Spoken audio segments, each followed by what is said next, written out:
mbokk yi asalaamaaleykum maa ngi leen di nuyu yéen ñëpp ku ci nekk ci sa tur ak ci sa sant di commencer par rafetlu seen teewaay di jiital donc ci cant bi gis naa ne dem na c'est le directeur général de la maison de la presse mais journalistes yi fi teew yëpp ak képp ki nga xam ne peut-être dossier bi intéressé na la ak ñi nga xam ne ñu ngi ñuy suivre en ligne yéen ñëpp maa ngi leen di nuyu tey nag comme ni ngeen ko gisee ci affiche bi ñun ñoo ne woon dañoo woote benn conférence de presse dippee ko exercice de transparence et de vérité parce que jàpp nañ ni que sénégalais yi dafa baax fépp fu ñuy toll ci lépp li nga xam ne am na comme coow rek ñu gën a leeral leen parce que fii moom dara du fi leen dem incha allah ba tax na tey ci sama intervention damay commencer juste ci intervention bi nga xam ne c'était Mbaye Babacar Diouf def na ko intervention bi solo bi moo nekkoon mu revenir sur la genèse du projet fan la commencé kañ lañ ko signé et cetera et cetera. ci loolu la première chose bi ngeen di gis mooy yàgg naa di ko wax à chaque fois lu ñu njëkk woon ci dossier bi mooy waa ASER dañoo fekk benn projet bi nga xam ne ab sénégalais ñoo ko moom ou moo ko moom mu fokkati ko ci moom jox ko ab espagnol lii moo nekkoon élément de langage di ko wax partout nag ci ñun ñi nga xam ne dañoo bokk Pastef ci wax Pastef xam quand même lu mu xeex ba egsi fii nii ak lu muy xeexalee pour les sénégalais nga jàkkaarloog sénégalais yooyu ne leen waa Pastef am na benn projet bu ñu foqati ci ab sénégalais jox ko ab espagnol loolu mën na andi jiixi jaaxe ci xel yi mais gis naa ne loolu bàyyi nañ ko léegi nag ci li ñu ñëw mooy 37 milliards yi fu mu nekk ak leneen mais dinañ ci ñëw ba tax na ci présentation CT bi am na leneen lu ci am solo. mooy kañ la ñu demander les paiements loolu aussi ci présentation bi gis ngeen ko muy la demande de paiement a été faite le 22 mars 2024 boobu président Bassirou Diomaye Diakhar Faye nekkagul président de la République du Sénégal 22 mars 2024 man maa ngi woon Sénégal parce que dama ñëwoon pour campagne donc instant boobu ñu ngi waajal suñu dernier meeting bu ñu waroon def Mbour samedi le 23 mars 2024 donc 24 mars 2024 la ñu doon ne Bassirou Diomaye Diakhar Faye mooy président de la République donc ñu ne la paiement yooyu ñu ngi ko def depuis le 22 mars 2024 ñëpp di ko gis te yow la ñu bëgg ne yow yaa def ces paiements là am na sax ñi dem ba naan ok def nañ demande de paiement yi depuis le 22 mars mais le 11 juin le paiement yi door a effectif alors pour expliquer un peu le process le directeur général su bindee la direction de l'ordonnancement des dépenses publiques ne ko defal ma vérifier naa facture yi tout est ok donc mun nga décaisser 37 milliards moom su xoolee gis ne c'est bon il envoie ça à la banque bi vérifier door a def virement bi pour mu dem ci compte espagnol bi puisque espagnol bi moom moo nekk le titulaire du contrat à supposer que c'est le 11 juin 2024 moom la banque bi ou en tout cas moom la espagnol bi jot xaalisam ci compte bi le 11 juin 2024 man maa ngi woon Paris di liggéey le 10 juillet 2024 la ñu door a def suñu passation de service donc nekk directeur général de l'ASER en dépit de tout ça lii yëpp leer ay nit bëgg a ñëw ASER 37 milliards yi daa am sama benn xarit bu ma doon waxal barki dem mu ne ma ñu doon waxtaan ci situation économique dëkk bi mu ne mais yéen dette cachée bi waroo leen ko woon révéler mënoon ngeen continuer noonu rek ma ne ko man exemple bu plausible la ci li na doon xew gis nga ñun suñu noppi woon ci dette cachée bi nii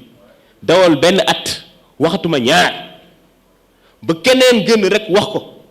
même suñu expliquer ni que dette bi c'est avant ñun ñu ñëw au pouvoir di nga gis ay nit ñu fay ay rajo ay télé ay chroniqueur ay député fu ne ñu dugg fa di naan ñeen la parce que mënoon ngeen ko wax askan wi parce que malheureusement biir Sénégal dafa am ay nit ñi nga xam ne jomb ñu jàkkaarloo ak sénégalais yi di wax li nga xam ne du dëgg jomb ñu ko amuñu rusukaay c'est ça la réalité suñu waxee dara c'est le lendemain nga génnee ne ko ne lii la ils s'en foutent parce que xam nañ ne sénégalais yi respecté wuñ xam nañ Sénégal xam nañ ne lu ñu wax du dëgg mais ils ont pas de souci avec ça mais day baax quand même suñu waxee rek ñun ñu gën naat pour leeral donc premier élément bi mu bëggoon andi bii la yemuñu ci loolu noonu bu ñu egsee jël donc fonction le 10 juillet 2024 gis na am na benn projet bu ñu fi fekk ci projet boobu noonu décaissé nañ déjà 37 milliards tout de suite ñu commencé le process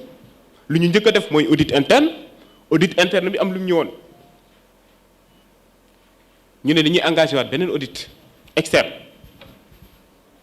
ci loolu noonu sax après la ñu saisir parce que bu ñu nekkee di xool contrat bi la ñu saisir DCMP mu ngi nii le 1er août boobu coow jógagul la ñun ñoo saisir le directeur général de la DCMP ne ko ne contrat bu ñu fi fekk ñu signé ko ba pare décaissé 37 milliards jàpp nañ quand même lu ñu décaissé les 18 milliards c'est-à-dire avance au titre des dépenses engagées yi jàpp nañ peut-être jaarul yoon est-ce que mën nga ñu voudriez bien nous édifier sur la légalité de cette deuxième avance ku ñëw fekk ñu décaissé mu ngi laaj sax est-ce que lii légal naa légalul di ko xool di ko caytu moom la Sénégalais yi daw waa fu 37 milliards yi di yaar alors bu ñu defee loolu noonu directeur général du CMP tontu nañu CT bi présenté nga ko tout à l'heure ci li mu wax bokk na ci déjà bu ñu joxe avance yi su nekkee caution yi am na ba pare et que loolu c'est des avances donc dañ koy rembourser entre 40 et 80% mais dafa am leneen lu wax lu am solo te dafa jot a te jàpp mooy s'agissant spécifiquement de l'avance au titre des dépenses engagées autrement appelée avance sur appro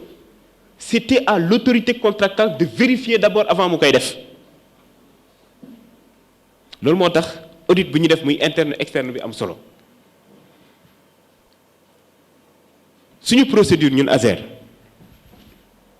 balaa ngay def paiement c'est-à-dire entreprise bi su la andee facture la première chose bi ngay def mooy da nga war a jël facture boobu noonu jox ko direction bi nga xam ne moom la concerné direction boobu noonu xool facture bi est-ce que tout est OK su paree mu door ko envoyer la DAF direction administrative ak financière direction boobu noonu vérifier xool ndax tout est OK su paree mu door ko yóbbu ci contrôleur de gestion bi kooku noonu aussi def les vérifications qu'il faut su paree foofu noonu mu door a dem ci agent comptable bi def toutes les vérifications door a préparer la lettre envoyer ko au directeur général pour que le directeur général saisisse la DODP s'il s'agit donc projet financier sur ressources extérieures pour DODP envoyer ko à la banque pour banque bi door a def le décaissement. Vous avez vu qu'il y a une procédure spécifique bu leer nañ bu ñu war a topp on s'est rendu compte que ci marché bii nii bu ñuy def ces décaissements là respecté wuñ toute cette procédure là facture bi dafa egsi rek ñu yóbbu ko ci DAF bi ñu ne DAF bi nekk fa mu ne intérim moo fa nekk ñu ne def nañ lettre de demande le 22 mars gaawantu envoyé à la banque pour à la DODP pour gars yi mën a def le décaissement de 37 milliards de francs CFA. Déjà on n'a pas respecté les procédures de l'ASER loolu noonu suñu audit wane ko instant boobu noonu sax le projet n'est pas dans le budget muy ñaar ñetteel bi vérification yu ci waroon par exemple ci avance au titre des dépenses engagées c'est sûr que su demoon ci direction technique bi dañu valider noonu avance boobu noonu parce que effectivement sur un marché d'électrification rurale balaa ngay fay une avance au titre des dépenses engagées war nga la moindre des choses dem def les réceptions d'usine pour xool ndax produire nañ ko effectivement ba nit ki alwarke nga door ko fay moo tax bu ñu ci jógee defaat beneen audit externe mu leer nañ ñun on a porté plainte contre l'ancien directeur général parce que il y va de sa responsabilité lan moo tax mu def loolu kuy am dara lu muy reproché boppam ci 37 milliards dina porter plainte ñun porté wuñ plainte contre X dañoo cité ku ñu porter plainte yemuñ ci ñu saisir Cour des comptes préparé avec des cabinets naan Cour des comptes parce que jàpp nañ ne ñu fayee avance bi lii ak lii ak lii parce que loolu xam nañ suñu cuisine interne biir ASER la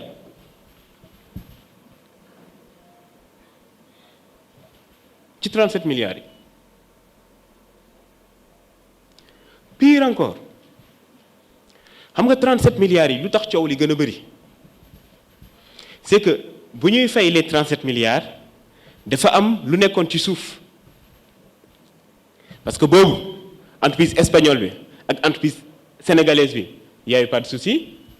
entreprise espagnole bi su jotoon les 37 milliards dafa waroon virer ci entreprise sénégalaise 27 milliards de francs CFA entre temps nag mu dakk